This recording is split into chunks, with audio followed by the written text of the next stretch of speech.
The Giant Has a Face, a 5-minute immersive devotional drama based on 1 Samuel 17. 1.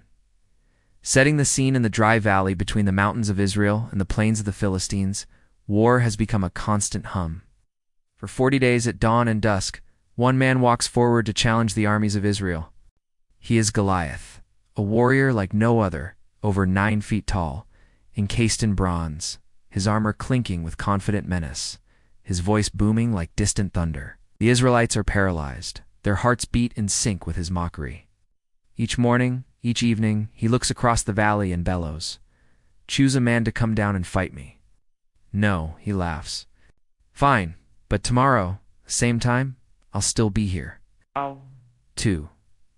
The arrival of the shepherd in Bethlehem.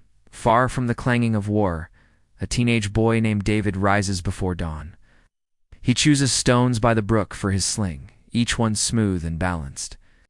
Today's mission feels mundane.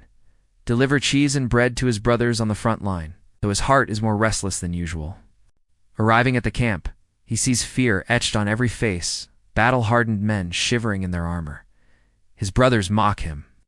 Saul's armor sits beside the stones, mocking him too. But David's gaze is past the armor toward God. He asks, "Who is this uncircumcised Philistine that he should taunt the armies of the living God?" 3. Fear versus faith. David remembers the lion that menaced his father's flock, the bear that attacked his sheep. Each time he didn't battle with sword or shield, he fought with faith. "The Lord," he says to Saul later, "who delivered me from the paw of the lion and the bear, will deliver me from this Philistine." Saul hesitates, tries to weigh him down with armor, but David shakes it off his feet. Don't fit in that armor. Not his glory, not his calling. He steps lightly. He picks 5 smooth stones. He leaves the rest to heaven. For entering the valley at midday, the valley stands still, heat rippling off the ground. Israel silent, the enemy tense, and in the middle, Goliath. He laughs when he sees David. "A dog?" he jeers. "You come to me with sticks?"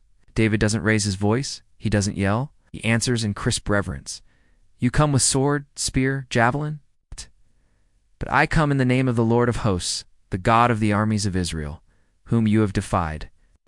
Every eye from Israel to Philistia fixes on David. He grabs the stone, fits it in his sling, and begins to circle backwards. Steady eyes locked on the giant's brow. 5. The stone flies 1 step, 2 steps, a deep inhale, and then a whispered prayer. "Lord, strike this blow not for me, but for your name." His arm swings, the stone whistles, time slows, strikes Goliath between the eyes. The giant's jaw unclenches, his knees bend. The valley gasps. He falls. One resounding crash echoes like the breaking of an age. David runs forward not to gloat, but to finish the job. He lifts Goliath's sword, cuts off his head, and the battlefield erupts in an indescribable roar. 6.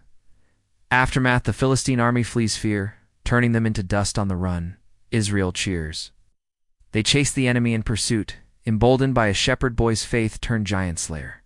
In the center of the camp, Saul sees David young, dusty, out of armor, lying in faith. Saul asks, "Whose son are you?"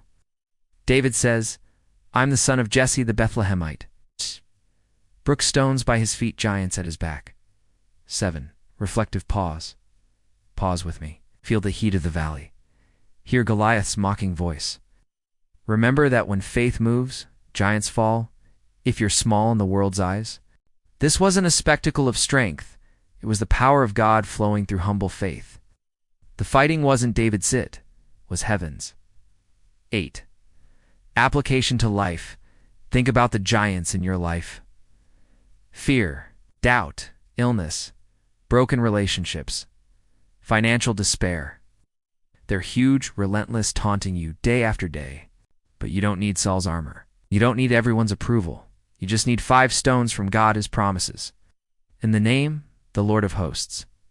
Your battle may look human, but it's a fight where heaven ramps up the stakes. 9. Invitation. So today, if you feel small in the valley, pick your stones.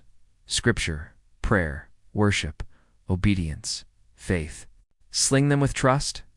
Don't flinch before the giant's roar. Speak God's name. and watch as the giant's knees give in. Remember, you're not alone. The shepherd is with you. Then closing, this is not ancient legend. It's your story. God still uses the unlikely, the overlooked, the underestimated. And he wins. Always.